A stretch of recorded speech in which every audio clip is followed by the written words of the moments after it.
ما هو ما ينفعش اعيش في البيت ده كده لوحدي.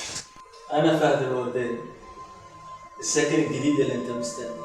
انا عايز اسال سؤال، انت دخلت البيت؟ خلاص انت بقيت ساكن لوحدك يا ممدوح.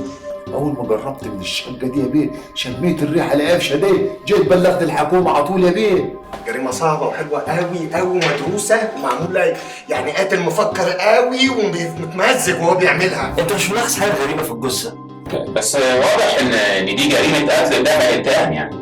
ده اللي القاتل عايزنا نوصل. عبقري.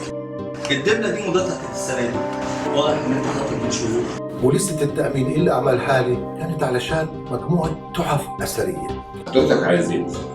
10,000 جنيه، ايه رأيك؟ مبلغ كويس. كويس، لكن المقابل عاوزك بس تطمني على فهد. عايزنا نجسس عليه.